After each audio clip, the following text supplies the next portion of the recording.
Yo, this hot, this the spot, there it is, pod.com. We're interviewing the best comedians, so tune in quick and get your ears receiving them. We talking about life and life to stream right to you, from the microphone right to your home, dude. Side note, this might get embarrassing, but no, don't sweat, yo, cause there it is.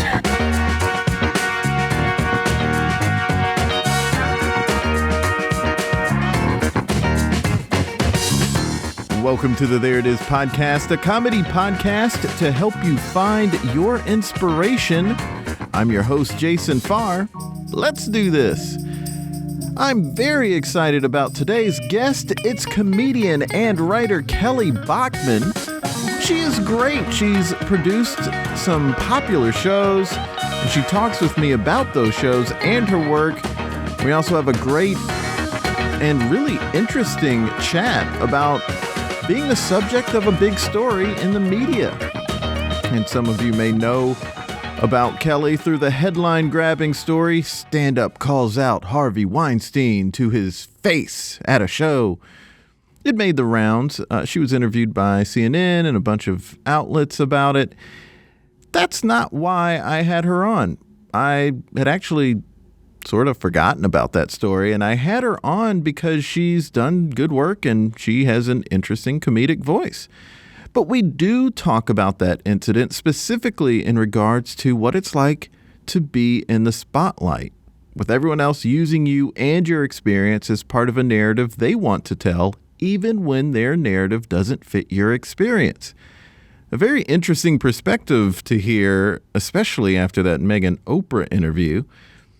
It's kind of like how in high school, everyone knew someone for one incident and that incident defined them, even though it wasn't fair or right to reduce them to that one incident or narrative. It may have happened to you in high school. It happened to Megan. It happened to Kelly. It happens on Twitter to tons of people, famous or not, all the time. Having words put in your mouth and thoughts put in your head and having that define you sounds really daunting given Kelly's insight to that experience and just what we're hearing these days. But that's not the majority of what she and I talk about. But that part was very interesting. And then she and I had a really great talk about her work. So here it is, my chat with Kelly Bachman. You are from Greensboro, North Carolina. I am, yes. I lived in Raleigh until I was 11, and I still have an aunt and uncle and cousins in Greensboro. Oh, nice. And, very cool. Yeah, and I lived in I went South to NC Carolina, State, so I lived in Raleigh for a few years myself. That's right. When I was little, when I was like 5 or 6, I really liked NC State, mostly because my favorite color was red at the time, and Same. I thought wolves were cool. Yeah. So I actually was very afraid of wolves. I used to have nightmares about wolves, so I guess I was like doing like a Batman type thing, like becoming my worst fear.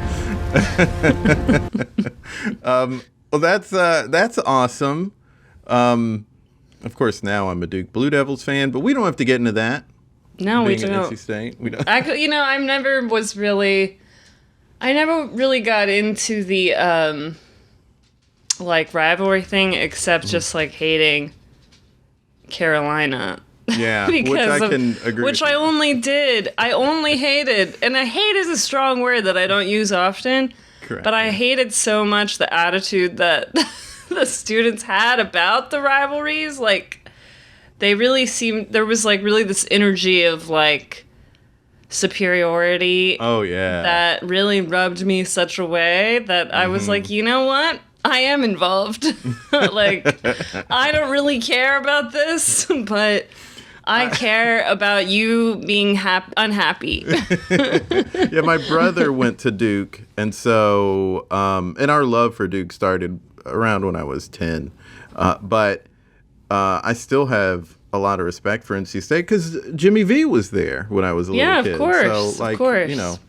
Well, Duke never bothered me because they were never mean. They seemed like secure in themselves. They seemed like, maybe I'm just thinking of like literally individuals. Yeah, because They never broke up with me after we went to college. Like they were always like really supportive of me. No, I never went to basketball games really, and college was kind of like high school part 2 for me. I was just ready to get to New York and start my real life. Was always kind of my like mentality. Well, that's how I felt in high school. Like, let me just get out of here.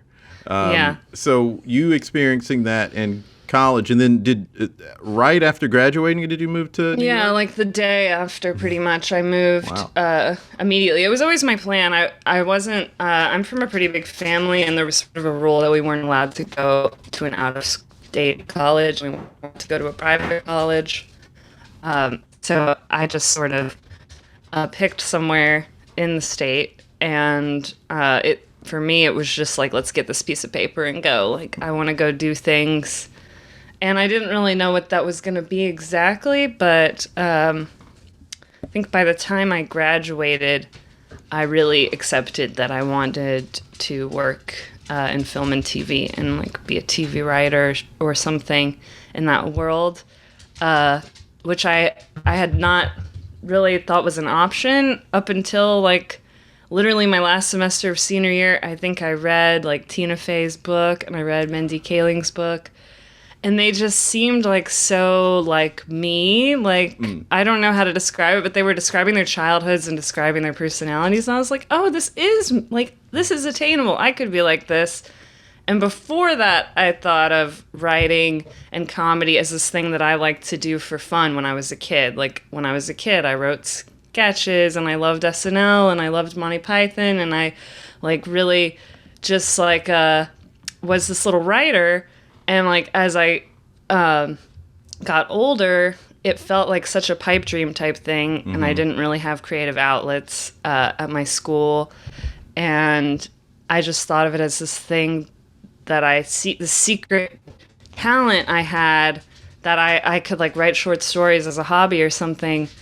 And then, I don't know, reading those books really, like, made me see that people who do that career are like normal. Like, I don't know, like they're like regular, they're like me. Like they're the jokes they have with their friends and the way they grew up, and I don't know, that kind of clicked something for me. And I was like, okay, I'm gonna go to New York and like take classes at UCB and be an NBC page and like, except that's not how it happened either. Because you didn't like become an NBC like, page. That's such a rare job to get. That's so hard to get that job. That's like getting into Harvard. And also, like, I could not afford UCB classes at all. And I realized I actually just needed to like focus on surviving in New York. So I think my first couple of years, I was mainly just trying to stay afloat, doing like 6 internships and working in a restaurant, and I got into like the indie film world because it was easier to break into that than corporate TV, unshockingly. Yeah, exactly. That's the pitter patter of a pet that I'm hearing. Oh yeah, that's my dog. I love it. Grace, come here. Come on. Okay. Aww. This is my dog. She's a long-haired wiener dog. I love seeing dogs. I'm a big dog fan, and my girlfriend is as well. Her whole family, they're like huge dog lovers. Oh, dogs are awesome. They are. Oh my gosh, what a sweet face. Well, hello, dog. I'll have some questions for you later. Yeah, Gracie's has a much less of a tendency to ramble than I do because she's much more used to being pent up inside, whereas this is like my first conversation with a human today, so I'm like, listen, I have been there. I've been there so often where I'm talking to somebody on the phone and I'm like, oh yeah, I forgot kind of how to do this. You mentioned that you did like 6 internships upon getting here, but they not NBC page, but which ones did you get? I was working as basically like unpaid assistant to a lot of indie filmmakers, like directors, and And one of those jobs did turn into an actual assistant job, and I worked as a producer's assistant for a few years, and that kind of turned into a sort of, that led to other jobs, like being like an associate producer on a documentary, or working at a documentary company for a few years. I worked at a commercial production studio for a little while, always kind of in administrative roles, but usually they would see that I wanted to do creative things, and they would like let me edit videos, or like let me do these creative things that were not really my job description. And then I realized that was really benefiting them, because I was doing this like higher paid job for free. But it was sort of how I learned how to edit and learned how to make films. And then I wanted to make my own short film to kind of, as like a calling card for like, I could make a feature film. I have a feature script. Mm-hmm. And I started a film collective with like my neighbors, and literally like any like barista who seemed like an artist that I could find. Like, I didn't know anyone in New York, so I was kind of just like, do you want to join my club? Like, to all these people. I literally made a flyer and put it on my apartment door, like asking people to come over to my house for sangria. So I was pretty desperate, but I started this collective, and like 50 people joined. It was pretty amazing how much it worked. Like, we made my short film, we made a lot of sketch videos and shorts, and I that's how I met. I had a comedy partner via these sketches, and he and I would make all these he was a stand-up, mm-hmm. and he and I would make videos that he would be like the star of together. Was that Dylan Adler, or? That was Randall Otis. Okay. And he had never made a comedy video before. And so I knew how to do that, and I helped him, and we would write them together, and he was the face of it. Like, he was the comic. I kind of was always like, I'm not a comic, so like I don't need like to be a part of it. And then it wasn't until he got a job at The Daily Show, I kind of had a wake-up call. I was like, oh, if I want to get these dream jobs, like I need to be like the face of some stuff. Like, I need to be a comic. I need to put myself out there, and not just like hide behind the scenes here. Mm-hmm. So my goal was always the same, to get into this world, but my tactic changed, where I was like, okay, I'll like start doing stand-up, or I'll get more involved with comedy. And I think my final straw in like accepting that I wanted to be a comic was I was making a documentary short, which I never released, about women comics who are also rape survivors. I was making this in like 2018 or 2017 maybe. I don't really remember actually anymore. But I wanted to like film these women comics that I really admired, telling their jokes, their experiences. And I didn't know where to film them, so I decided to produce a show at Caveat, and it was the first comedy show I had ever produced, and it was like sold out, and it was written up in all these publications, and these women like killed, and it was this awesome thing, and I was like, dang, this is awesome. But then I realized, like, I want to be a part of like I want to be a comic. And so that was when I finally accepted, like, I'll stop dancing around being around comedians and working with them all the time. Mm-hmm. But then I started doing stand-up, and it's sort of like, I think I had been involved with comedy for so long and already knew so many comedians that it sort of clicked right away for me. Right. And that show that you referenced, Rape Jokes by Survivors, is that what that show was that you were just referring to, having started, or? So that show, the first time I did it was like when the Me Too movement sort of had its rebirth in 2016. And it was like April 2017, I think, that I was doing that show. Or it might have been 2018. I guess 2017 is when the Me Too movement, like, I think, rebooted. Right. And then 2018, I was like, I made the show sort of as a response to, like, all of the sort of nasty rape jokes I was hearing by mostly men. Yeah. And I was Were there like, even women doing? I only heard guys do the bad kind. I mean, I've definitely heard women do some bad kind, but sexually, I've heard some really like hurtful jokes from women doing the bad kind, but they're usually like, it's that internalized misogyny that's so like self-deprecating, where like they're being raped in the joke, and I'm like, oh no. I don't know, it's really hard. I hate seeing those kind of jokes, but because I just like feel kind of sad for the person telling them, because they're sort of putting themselves down in order to like be cool and get the laughs of men. I don't know, but there is a lot of that. But I was kind of I wanted to showcase all of the like cool, awesome like Survivor comics that I knew were telling jokes too. So I just made it my search to find these women. And that was a really weird search at the time, because it wasn't really like something people were publicly, that wasn't really a thing. Like Nanette was not out yet. Like this wasn't like something people were discussing. So I was messaging people as like a random lady, like who wasn't a comedian yet, being like, hey, I noticed you tweeted this once. Do you have a joke like that? Like, do you want to tell it on stage? And I would meet up with these comics and like talk to them about, you know, why I'm doing the show. So I didn't, you know, to show that like I'm not like bad intentions over here, not trying to exploit anyone. Not and then I ended up doing one of my first open mics that way, because I had a lot of the women meet me at an open mic to run their material together, where they'd have each other as support, and it wouldn't be like bombing at an open mic with these very specific jokes. Right. Very tough to, vulnerable jokes. Very vulnerable. And but when we were like met at the mic, like people weren't doing the jokes because it was scary. Like the vibe of the mic was scary. Like the other people at the mic were kind of scary in a way.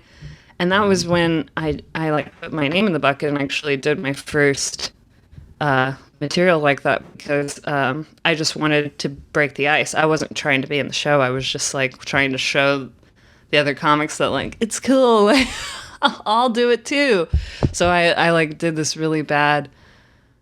It was like an impression of Jay Leno if he were doing like rape survivor material. It was like very weird whatever I did, but everyone was like, okay, Kelly's weird, like we will do our material now now that Kelly has bombed. But then it was strange, because I was so passionate about that project. I was pushing it. I was trying to make it a documentary, trying to make it a special, trying to like get these women on stage more. And it wasn't really working. Like people were trying, there was like, where I was pitching it, people were kind of saying, we like it, but we need a celebrity attached or something. And I was like, that's the whole point. There's not celebrities like talking about this, because it's really hard to talk about. Right. But the industry is certainly not. Well, I don't know why they would think that the industry was the place wild. where they could, how the industry doesn't actually reward this behavior. But right. I mean, there is no survivor. That's wild. Right. There's no survivor who should really have felt, especially then, like they could talk about that publicly, since the industry they work in has protected the perpetrators and of like the agencies protect them. Right. So why would they feel like they could talk about it publicly? Yeah, but it was interesting because like I was passionate about that, and then I kind of let it go. Like I have other things I do. I was working on a sketch show. I was doing my own comedy, which was not related to being a rape survivor. Before we start the show, a lot of people ask me, what is Sofa Kingdom? And so we wrote this song. Sofa King awesome, Sofa King fun. Come join your friends, it's time for Sofa Kingdom. And I was really working at this stuff, and I finally got to the point in like fall 2019, I left my job as production coordinator at a documentary company because they asked me to leave. But I left, but it was good timing because I was really excited. I was going to pitch my sketch show in LA. Like my sketch show got like discovered by like a production company, and we pitched the show, and it was very exciting. my friends and I, we all like flew out to LA to do the show. And I had these meetings, and we were like, this is the most wild week of our lives. Like, this is the biggest thing I've ever done. And the day I got back from that trip is the day I performed on that show with Harvey Weinstein. I'm feeling a little tense. Anybody else? Yeah. I'm a comic. And it's our job to name the elephant in the room. Do we know what that is? Yeah, it's a Freddy Krueger in the room, if you will. I didn't know that we have to bring our own maze and rape whistles to Actors Hour, y'all. No? No? Oh, shut up. Yeah. This kills at group therapy for rape survivors. They love it, yeah. Woo! Yeah, girl! Yeah, I have been raped, surprisingly, by no one in this room, but I've never gotten to confront those guys, so just a general fuck you to whoever I, Yes, girl!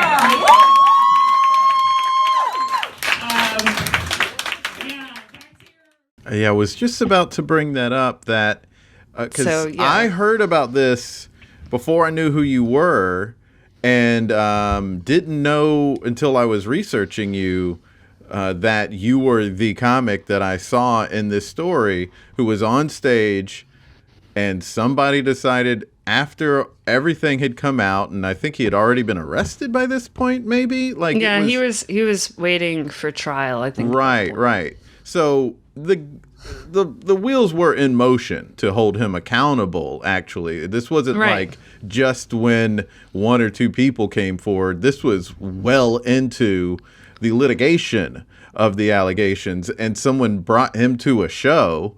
Yeah, well, he was invited by the producers of the show, and that's who I was really calling out that night, which I try to make clear, like, I didn't really feel like it was controversial to say that this man is a rapist, but like, it was that this room was still treating him like he was still powerful. They were still, like, you could tell they were still sucking up to him. It was like old Weinstein, Lower East Side is what it looked like. Because the host was sucking up to him. The host was booing me for saying anything.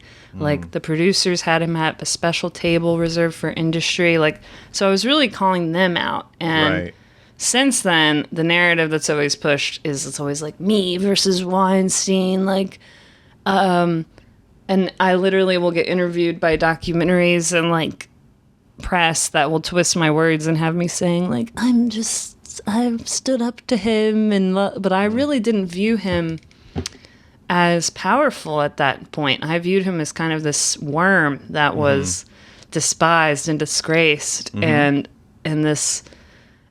But there are people who are so protective of this culture of like rape culture and the power dynamics that, you know, he represents, that they're like still clinging on to him even when he's on trial.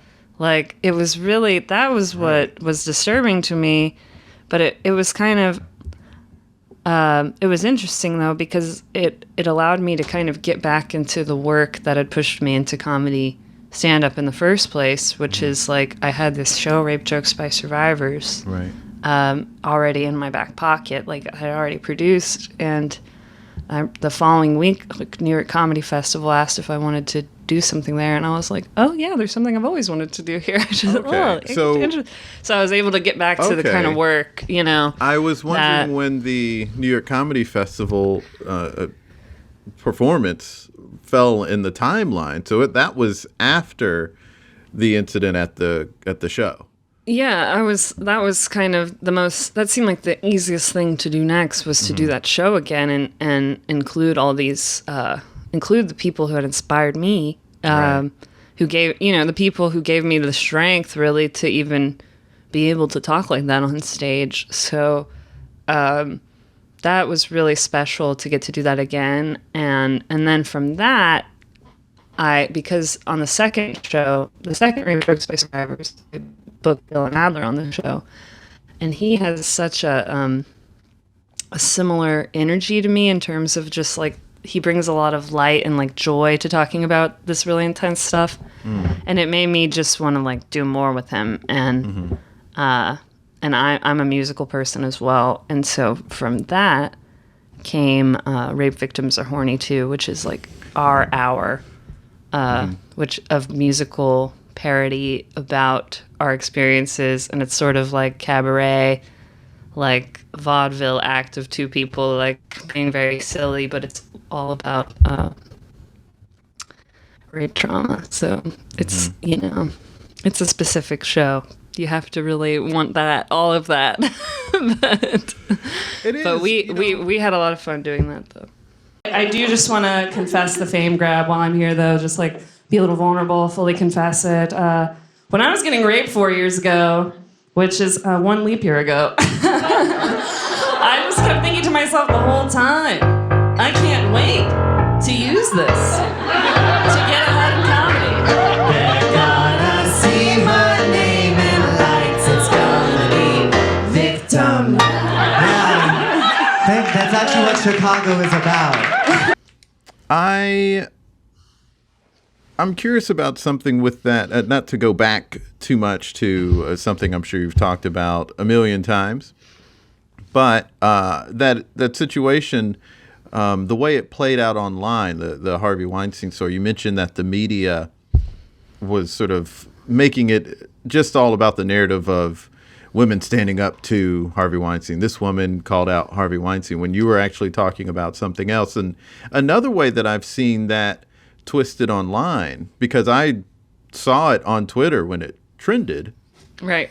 But the other way it was twisted was the trolls, and I don't mean troll in that like they're just seeking out creating controversy on Twitter. I mean like they're troll people. They're bad people who are just like living under a rock.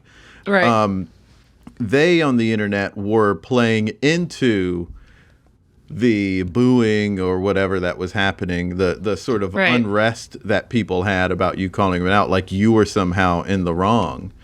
And they played into that. And I was wondering, because I feel like that sort of dynamic happens a lot on the internet with any sort of conversation, and being someone who was in the midst of that and the subject of the topic, how did you from within see how false the narratives were getting played out by people for or against it?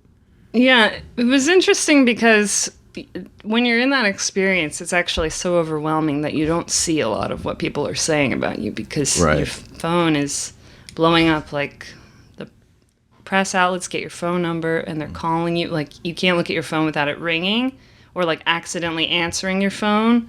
And your Twitter is just like you're seeing all the love bombing, and you're also seeing like little just like bleeps of like she's a bitch or something, or like okay, I don't know, and that you miss actually a lot of the criticism. But I was so confused because it would usually come up when I would go on a podcast or something. I would assume I was just going on the podcast in a kind of general way. And then I would realize that I was going on the podcast to like say my side of the story, as if like they weren't on my side already. And I would get really confused because they would kind of assume I had already listened to whatever like they had been saying about me. And I really hadn't. Like I had no idea. Like, and they're like, well, you know, we've been hearing that, you know, it was actually an open mic and that he was just trying to enjoy dinner in the back, and you like bothered him at his table, and then like he wasn't actually invited to they would say all these kind of lies about what happened, and they'd be like, is that true? And I was just like, no, I don't, like, wait, why am I here saying this? Like I didn't realize that's what this was. Like I came to this show to like set the record straight. I thought like the news did that, but there was some of that, and then a lot of, I would always see it through comedy. Like I wasn't really seeing it online. Like I would go to comedy venues for the first time that I've never been to. Like I'm new to stand-up. So I was meeting people for the first time, and some people were really mean. Like sometimes I was working on material for the Rape Jokes by Survivors show, And so I was having to do it at shows because I didn't have a lot of time to prepare. And it would not do well sometimes, obviously. Like, that's pretty rough. Like, to do that kind of material at, like, a show, especially in a club or something. And people would get up after me and make, like, mean rape jokes. Or, you know, someone would come, like... And that's when I would see, like, women doing their renditions of mean rape jokes, by the way. And then come up to me and say something like, why are you crying? Like...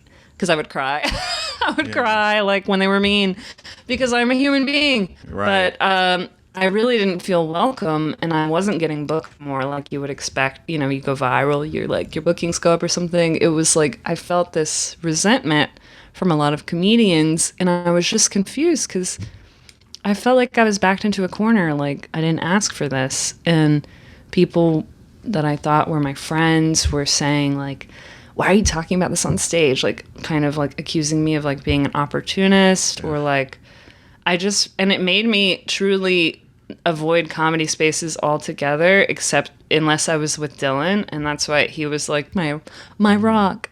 Like, if you're listening, Dylan, you're my rock. But like Dylan and I would perform together and I would feel safe with him. So I was truly like isolating myself except for preparing for this show. And what a great time to isolate yourself. The months of October 2019 to March 2020. Like, what a perfect time to get that isolation in and to spend up your savings and just chill out at home. But now I'm ready to get back out there. Right. But Dylan and I did our show one time, and it was really fun, and we were so excited about it. And we got to go to LA on like March 11th and do our show on this fundraiser show with Chelsea Handler. And I remember we were like, oh my God, we're going to get to do this show all the time now. It's going to be awesome. And it was not awesome. Yeah.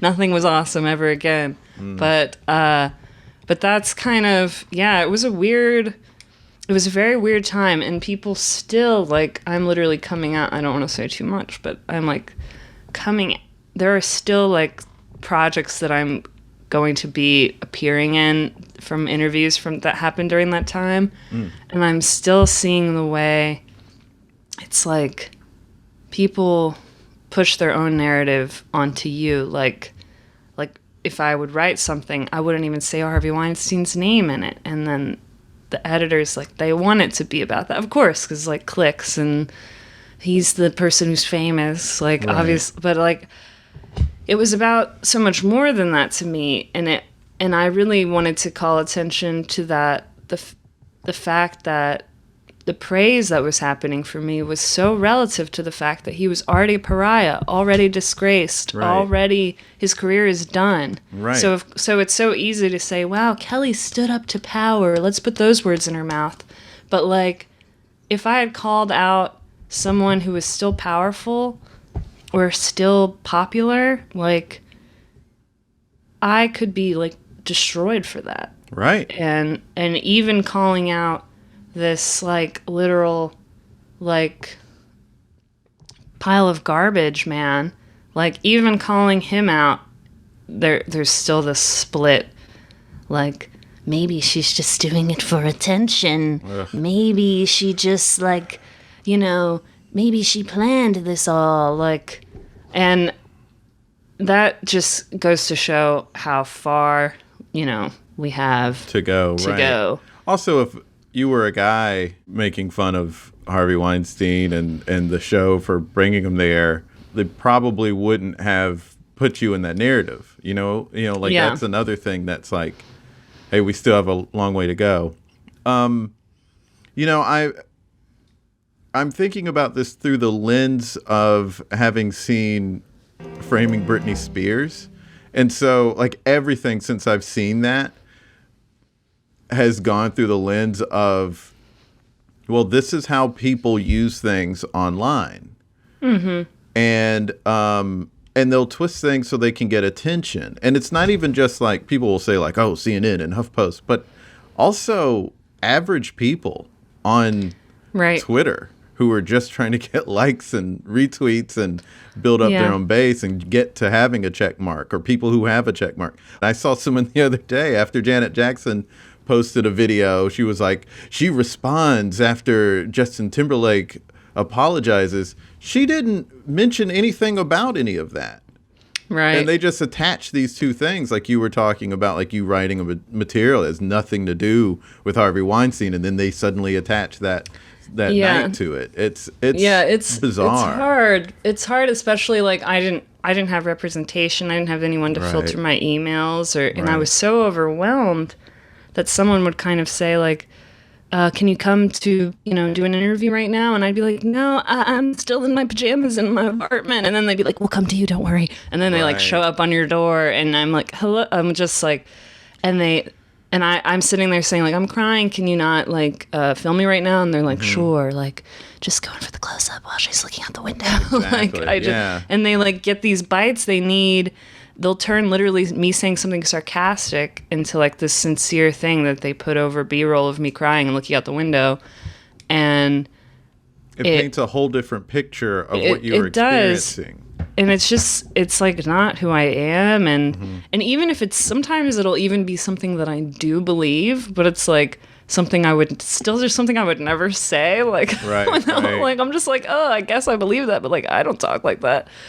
Or someone, I would write a piece, and then, these editors would email me back like, could you put something in about like Weinstein, blah, blah, blah. And I'm like, sure. Cause I didn't have representation. I was so overwhelmed. I would be like, here's the sentence you told me to write. And then it would get published, and I'd read it, and I'd be like, wait, that's not me. Like, I didn't. Right. And it literally all happened so fast that now sometimes I get a little nervous just thinking about what's out there from that time. It doesn't really feel, I mean, I know I'm going to have more chances to speak for myself as my hopefully long career goes on, as the different things I do with my life. But like that time, it was just so like, I felt so like squeezed up. Like it was just sort of like, get every last tear out of her before this isn't relevant anymore. And I know a lot of people who go through that, but I think a lot of people, there's this misconception that when you get put up on a pedestal, that it comes with all these like perks, prizes, like or that it comes with like a lot of like jobs and like all these, and because when people are like shit talking people like that, they're always kind of acting like they get like representation, right? Like from this, then now she's got an agent, now she's got a good job, now she's got all this money. And, like, none of that really changed for me from that. Like, it was, I kind of had more going for me, like, in that sense, like, the day before that all happened, when I was, like, having these cool meetings.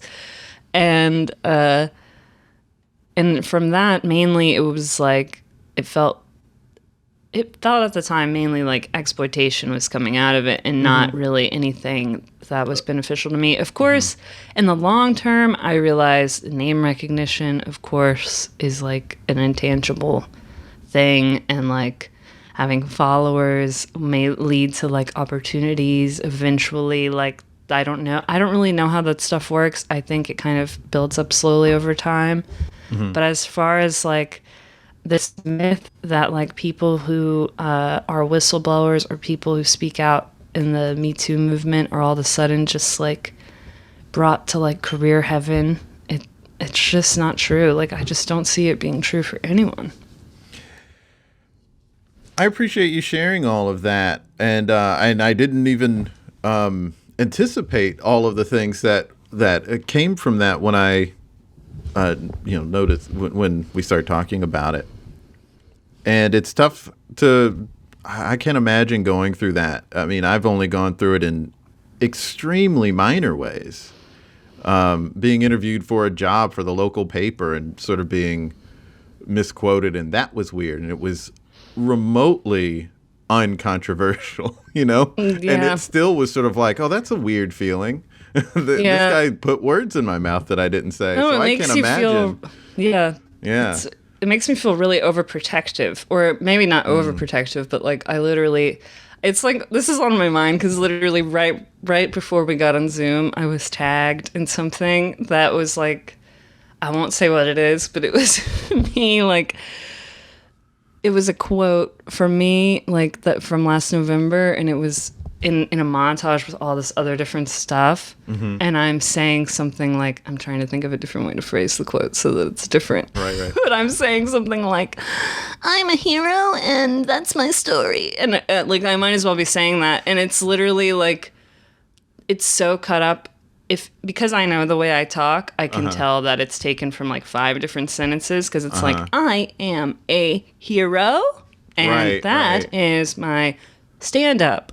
Like, it's just like, and it's over like B-roll of me, and then it's like this sad, dejected, traumatized face of me from that November, and it's in this like big thing that'll like be on TV, and it just makes me so nervous, and I know that I can't say anything because then I'll just look like ungrateful, so I just have to be like, yeah, right, I'm excited for the exposure, like, yeah.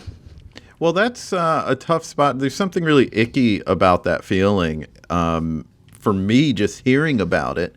So I can't imagine going through it, and I feel like one of the big things that's going on social media every day in so many ways is something that everyone complains about the media doing, but yet here are everyday people doing it themselves and not checking themselves. And it's unfortunate that goes on. And as was mentioned earlier, there's still a long way to go with this. And of course, there's people who aren't intentionally doing things and they're accidentally doing it, and sure.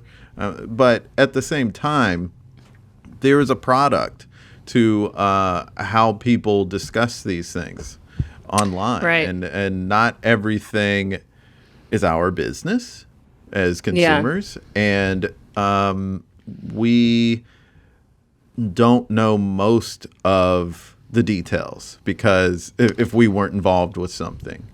Right. So I think we need to constantly be reminding ourselves of that when something like this blows up and there's criticism of it, and it's like, well, do you really have the data to criticize?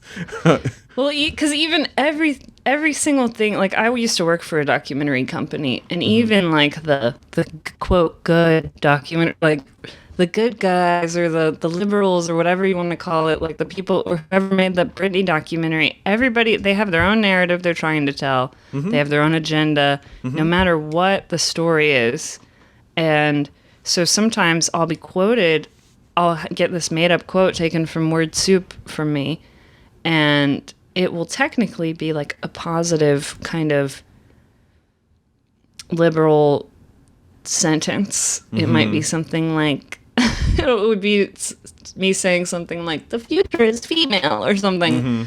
But like, I'm like, oh, I would never say that, but go off, I guess. And then they're like, well, we know that you never said that, but we feel like you speak for all women when you said that, and that's what was special about it. And I'm like, okay, well, they are your words that you put in my mouth, so I understand why you would like them, but I actually don't speak for all women. I speak for me, and I don't really want to be like pedestal girl who like is being presented as like Angel who thinks she's right, because if you're Angel who thinks she's right, then when you're wrong, people really punish you for being wrong. And I'm like, I don't think I'm like this high horse angel girl. I like know that I'm wrong a lot. And so I'd rather be in normal world where I have a job and someone just hires me, and when I am in an interview, they're not like, well, wouldn't you rather have your own show? We know you from the internet. And I'm like, I mean, yes, I would love my own show. I would really like a job. Yeah, we would all like success. We would all like to be our own boss. That's understood. We're not. You don't want to be a production coordinator anymore. We know what you really want, Kelly. We've seen you. I'm like, I can't. Yeah. Yeah, you're right. I don't know. Well, so I'm trying to get back into my 6 years of film production experience that I have, that I would like to get a job from, but the interviews are sometimes weird when you have name recognition doesn't always help go the way that you plan. Right. You mentioned you're getting a role in film work, and it reminds me just again how much you've done. You've got the film work, the stand up, and then you also mentioned that you have some musical talent in your wheelhouse. It's all awesome. And using all of it, finding a way to use all of it. I'm sure the next job you have, regardless of what field it's in, it's going to be able to utilize all of the different things that you can do and that you've learned over time. I hope so. I do feel like stuff builds on in ways that you don't even expect. Like, I remember years ago I made a short film that I kind of thought would be the big thing, and I was excited about it. And I was like, I wrote this feature film, and the short film's going to do well. And then people are going to be like, do you have a feature script? And I'll say, yes. Oh, my God, I do. But, like, nothing ever happened from that. But recently, I've been writing a novel.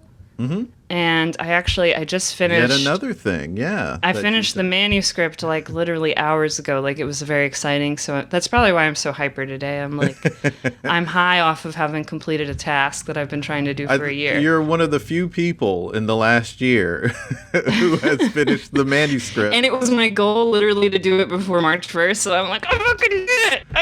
I did it, like, a few hours late, but I did it. But that is very awesome. Congratulations for doing the thing that most people said they were going to do, myself included, and actually accomplishing it.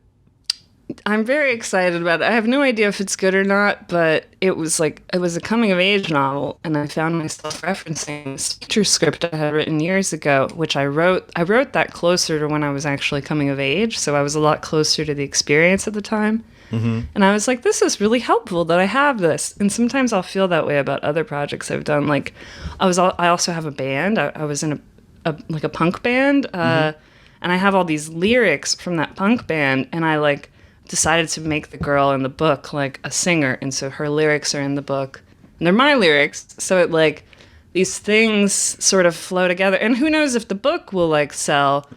But maybe it will build towards something else. Like, I don't know. Like, I feel like these things, I'm grateful that I keep doing them. Like, even though, like, technically, I haven't had monetary success yet. Yeah. It's all, like, compounding. And I think it's sort of better to do it. You don't do it because you want it to equal money. You do it because...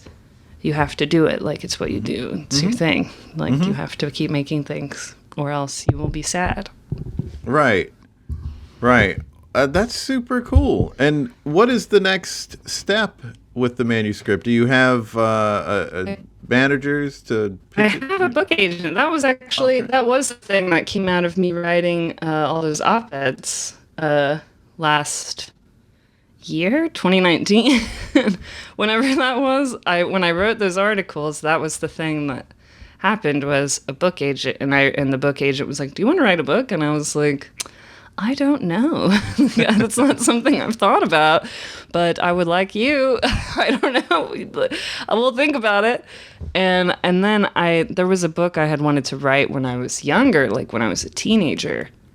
And I sort of just mentioned it to her, and she was like, maybe go for it. Mm-hmm. So I did, and it's been fun, because it's fun to write a teenage character while being, like, locked inside, because I feel like I'm kind of returned to my angst. And I feel a lot more connected to that version of my life when I have nothing else to do. Right. So there's a lot of gumption that I'm picking up on. I mean, basically the day after graduating college, you moved to New York, and then you had one plan in place to be an NBC page, and that doesn't quite work out, but you end up finding your way into the film world and working that way. But a lot of people, I think even myself, could have gotten too discouraged to find this thing that's outside of what you were intending to do. And then you're writing a manuscript when you didn't necessarily, when it was first brought up to you, you didn't necessarily have a plan for that. Now you've done it. Where does that gumption come from to keep going? And or what do you pull from to get over the humps that people face in trying to accomplish their goals? I don't know. I guess I try to come back to like, I mean, I definitely wasn't always, I used to feel really blocked as an artist because I thought that I needed to like find a lane and stay in it. Like, okay, I'm a filmmaker now. Like, that's what I do. I'm behind the scenes, or like, I do this now. And I used to always think I need to find one thing I'm really good at it and do it and make money. And that's sort of what initially had me not even trying to do anything like this in college. And then when I found film production, I thought, okay, this is like a job, like this, I can do this. But I always like wanted to do more. And I think maybe I benefited from not really having gotten to do all these things when I was younger, because I kind of found like I got this, something clicked where I just like wanted to do all these things that I had wanted when I was younger that I never did. Like I had never learned to play guitar when I was a kid. I had never gotten to be like in a play I wrote, or like I had never done film camp or like all the stuff that would have been cool when I was a kid. And I would just kind of make these things for myself. I was sort of trying to catch up for lost time. And I don't know. One thing kept leading to another, but I just got latched onto this idea that I'm a storyteller and I'm going to keep finding ways to tell stories, and that may change over time, but the more I share, the better. Like I got this idea of like the greater the vulnerability, the greater the reward. Like the more, I think it might have been from like, I'm corny, but I read this book, The Artist Way, a few years ago. Oh, my girlfriend's reading that now, and some it's friends. It's kind of a cult, but I actually, it works in a weird way. I don't know. I was literally just talking about it with like major name drop coming. I'm prepared. Sarah Cooper. We were in the we were in a book club together reading The Artist Way, and I was just thinking like, wow, she's like a supreme Artist Way success story. Mm-hmm. But the book tells you not, and this, I remember something talking about with her that I think, I mean, she's like a major success story of this, was to like worry about it. The book says like, don't worry about quality. You worry about quantity, let someone else worry about the quality. Like, let the universe take care of that. And just, like, don't be afraid of being bad at something. Don't be afraid of being new at something. And for Sarah, like, that was, like, I'm not saying she could tell you whether she got that from the book or not, but, like, I saw Sarah do that with, like, getting on TikTok and trying something she had never done before, and, like, starting to do videos when she was never like a writer who made videos like that before. And for me, it was just letting go of all these things that I think I'm bad at. Like I think I'm bad at music. And I was just like, I don't care. I'm going to do it anyway. And I think in those things, they build into each other in a weird way. The more you're just like putting stuff out there and throwing stuff at the wall, I found it sort of, it inspires the other art I'm doing. Like my stand-up gets more creative. The sketch show I was doing, we decided to incorporate the band, and then the production company, the reason that they fell in love with the sketch show was because they had the band, and they thought it was cool that like the people in the band are also in the show, and like that's such a concept. And there were like things like that you don't even expect. Like I remember just being amazed, like when we took that show out there, like I was like, people really love the band. Like we thought that was so extra, like that we had this band. Like this was so not the point of the show.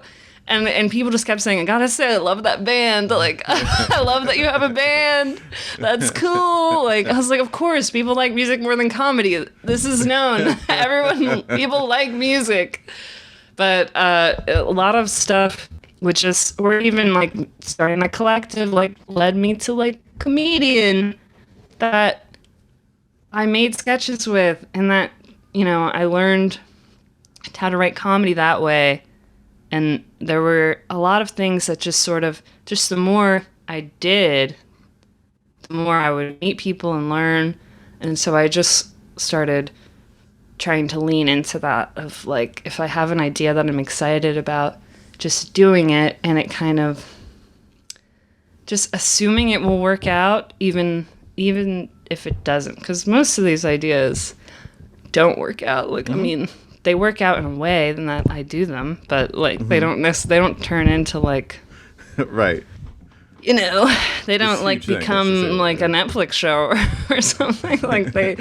But I think that's the other thing that I think I took from that book. I don't really remember what all came from that book anymore, but was the idea of like not equating success to like how much praise I get or how much money I get, or like not looking to fill myself up with those things from these projects or from my interests, because if I did that, yes, I would have quit 5 years ago when I like had ran out of money the first time, and like was so frustrated that none of these rich filmmakers were paying me for my internships, and was so just like let down and would just get one debt thing after another. And if I had attached that to the art itself, like I think I would have quit. But and I think the thing is, it's like that's not why we do it. I think she talked about like not attaching the money side to the art, and that's a really tough thing to do, but it makes sense, right? And you're speaking to that as it will kill the art if you bog it down with the financial side of life. Or praise, because or critical, review, because you'll never get enough. Like if I attach some, like I see this on people on Twitter a lot, are always like chasing like the next follower number. Like I need to get 10K followers, I need to get 20K, 30K by next week. Then they get there and 40K. It's like it doesn't really mean anything. And it's like it doesn't actually equal anything when you like it. It's good to have goals, and I don't mean not to set them, but like, if I get $100,000, like then I'll be happy, or like then I'll have made it. And when I get that, I'm gonna want $500,000, and I'm gonna want $1 million. Like, you'll always be chasing, and the same goes for praise. Like, because I felt that before. I remember thinking like, I really just want to like make like a room filled with 150 people laugh. And then you do that, and then you're like, okay, that's not all I want. Like I want a lot of things, but like that can't be why if you're chasing that kind of validation high, you'll always be chasing it. So I think, and some people make entire careers out of chasing it, and they are very successful. But are they happy? But are they happy? And then also you have people who chase it and don't get it, and they're like, "But I chased it. That means I was supposed to get it." And then they're even more unhappy, and that's upsetting. Yeah, it's corny to say like "follow the joy" or like all these like euphemism or whatever, at least sayings.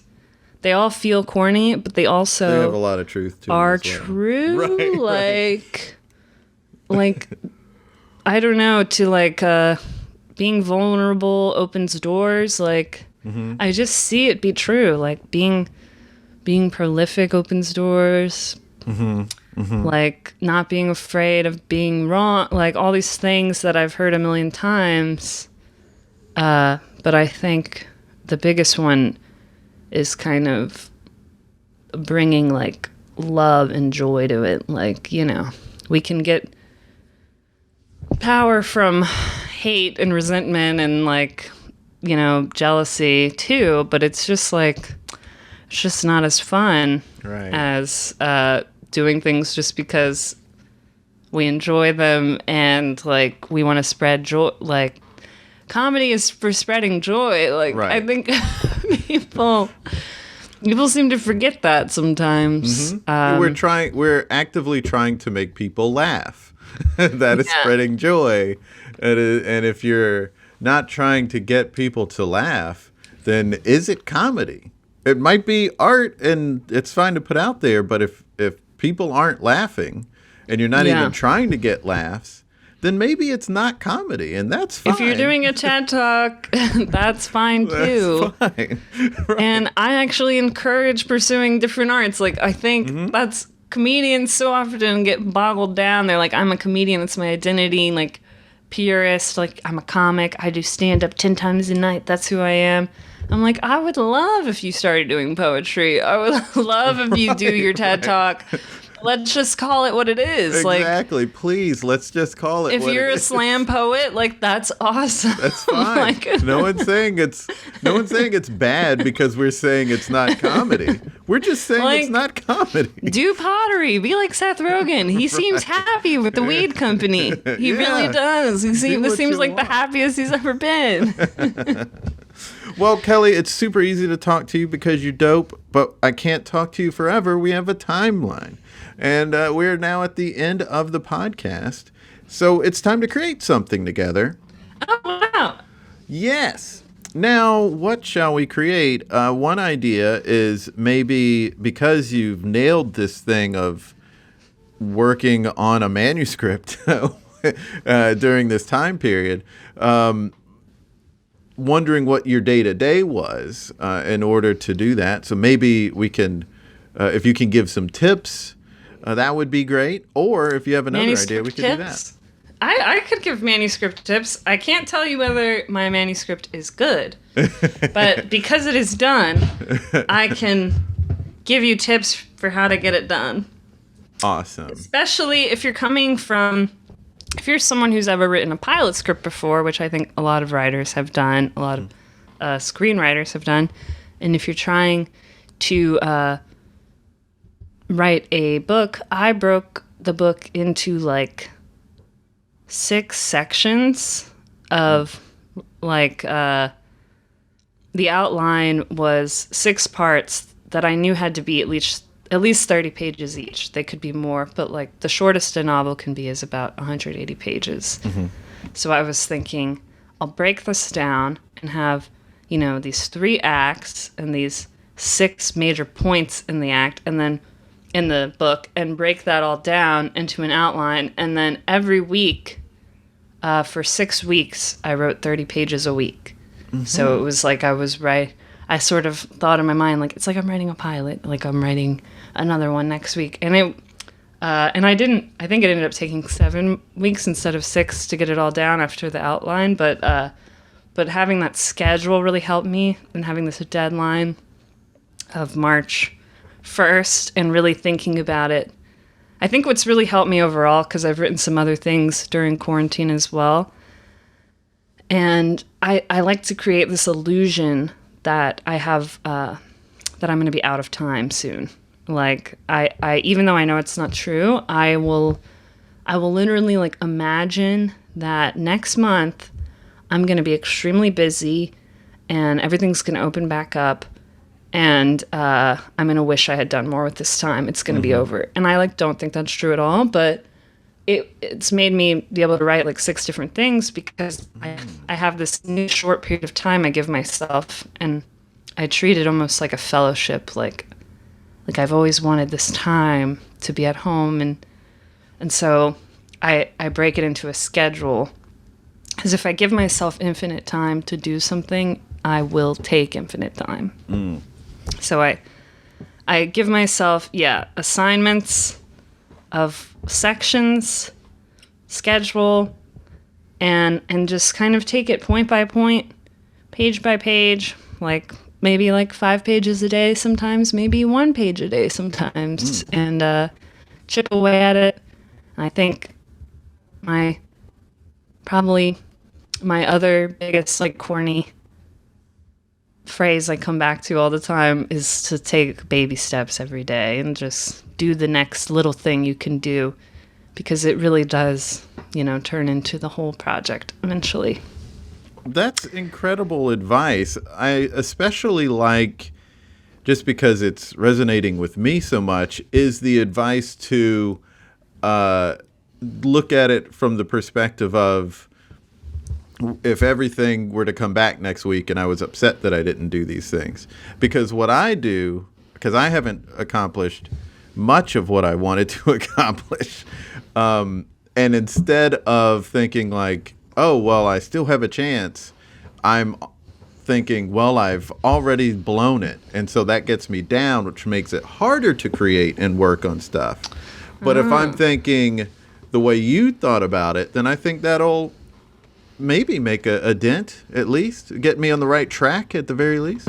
And the caveat to everything I'm saying is that if you're not getting anything done, that is literally totally fine. Like, we're in a horrible time. Like, exactly. This is my coping mechanism, is being hyperproductive. But if you have other coping mechanisms, like, we're in a terrible plague. Like, we are in a bad time. And it's not like I'm pretending it's like a fellowship whenever I need to imagine, but like, it's not like a fellowship. You're not afraid of death during a fellowship. You're like at a little cabin in the woods and you're having a good time. Like, this is not that. It's okay to be sad. It's okay to like lay in your bed and just need to like light a candle and you didn't do any pages. That's happened to me many times. So I am sad too. Yeah. Look, I don't want to have any veil over that. Right. I love that you pointed that out, because we do need to be going easier on ourselves. Right. We're in a weird time, and there's no reason to think that we can all have the same experience with the same tools, just because we may not be coming from the same place. And we don't need to come out of this like having written King Lear either. Like, right. if you wrote something and it's bad, great. You still like I'm half convinced that the book I just wrote sucks, and that's like, you know what? I wrote it. So, like, I don't know. I'm just like, I don't know. No one has read it. No one has read it. I've never written a book before, and also I am a bad reader. Like, I haven't read that many books in my life. I feel like the chances that the books are bad are high, and that's okay. There it is. Thank you so much, Kelly, for sharing everything, and thank you for being on the podcast. Thanks for having me. She is a delight. I really dug her and think she's just so fun. It was also really nice to have Gracie on. So thank you, Gracie. Very thankful for both of them sharing their time. Kelly is great, and she also has a podcast of her own coming soon, so be on the lookout for that. Follow at Belly Cockman on Twitter and at Kelly Bachman on Instagram. Those are the best places to see when her pod is coming out. Follow us on Twitter, Facebook, and Instagram at There It Is Pod. Also, subscribe to our comedy lifestyle newsletter and support us if you can. We have a Patreon and a PayPal. Go to thereitispod.com for newsletter and support info. Links in bio. Until next time, be good to each other. The music for the theme song was created by Neil Brooks. The rap was written and performed by Nick Acevedo. The logo for There It Is was created by Jeff Prater. The There It Is podcast is produced by Jason Farr.